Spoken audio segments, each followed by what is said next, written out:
रब्बी आउज़ु बिका मिन हमाजाति शायातीन व आउज़ु बिका रब्बी आय्याहदुरुन। সালামুন আলাইকুম। কোরআন থেকে জানতে চাই, আমি মহিউদ্দিন। আমি এখন আলোচনা করব রাসূল কি, রাসূলের পরিচয়। এই রাসূলের পরিচয় আমাদের মাঝে পরিষ্কার নাই বুঝাই আমরা রাসূলের ব্যাপারে ভুল ধারণা করে থাকি। তো পরিষ্কার ধারণা নেওয়া আমাদের উচিত। রাসূল হচ্ছে আল্লাহর বাণী। সূরা নিসার 171 নম্বর আয়াত। সূরা নাজিমের 3-4 নম্বর আয়াত আল্লাহ রাব্বুল আলামিন বলেছেন, আমার রাসূল নিজে থেকে কোনো কথা বলেন নাই,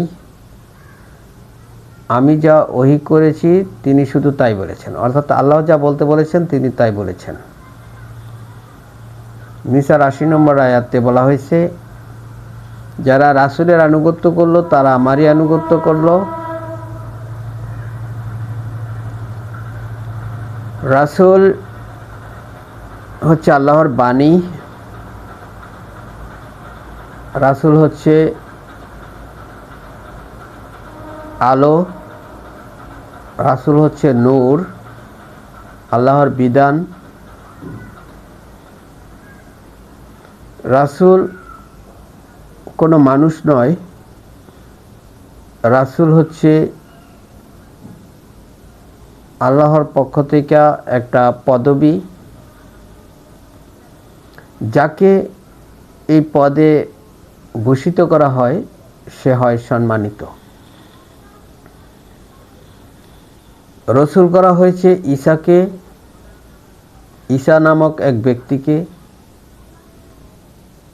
যার জন্ম হয়েছে পিতা ছাড়া, অর্থাৎ মরিয়মের আল্লাহর নেক বান্দি তার মাধ্যমে, তার গর্ভে থেকে ঈসা ইবনে মরিয়ম সে হচ্ছে রাসূল।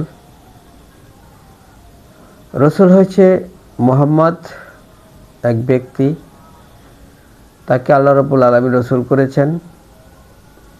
রাসূল হচ্ছে মূসা, রাসূল হচ্ছে ইব্রাহিম, ইসমাইল, ইসাক, ইয়াকুব, সুলাইমান, জাকারিয়া, লূত, ইয়াহিয়া, শোয়েব, এরকম ব্যক্তিরা রাসূল হয়েছে, কোরআনে বর্ণিত হয়েছে। এই ব্যক্তিগুলিকে আল্লাহ রাব্বুল আলামিন রাসূল করেছে, যার কারণে এই ব্যক্তিগুলি হয়েছে সম্মানিত,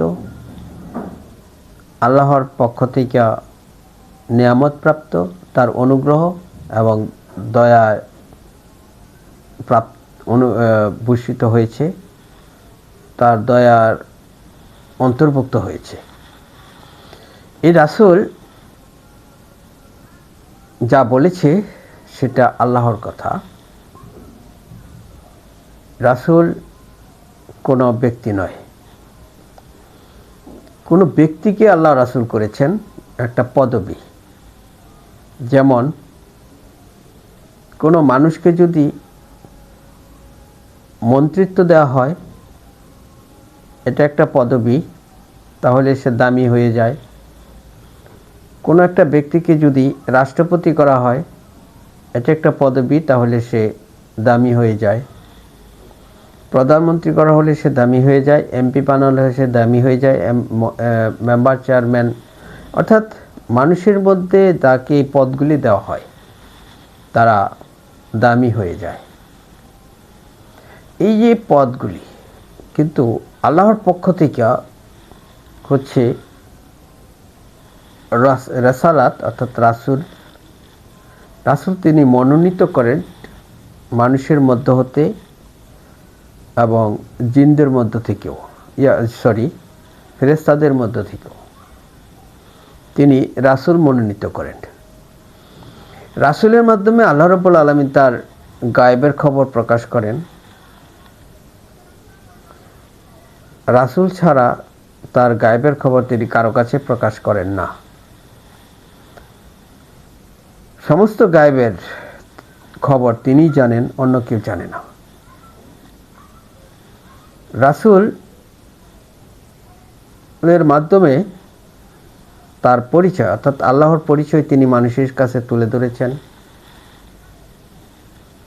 রাসূল আর আল্লাহর মধ্যে কোনো পার্থক্য করা কুফরি, অর্থাৎ রাসূল হচ্ছে আল্লাহর পক্ষ থেকে নূর বা আলো।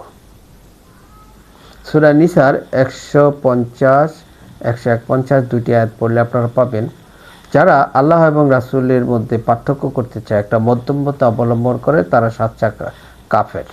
আল্লাহ রাব্বুল আলামিন কোরআনে বলে দিয়েছেন। দেখুন, এই কোরআন হচ্ছে রাসূলের বাণী, সূরা হাক্কার 40 নম্বর আয়াত। এই বাণীগুলি আমাদের মধ্যে আছে, রাসূলের বাণী।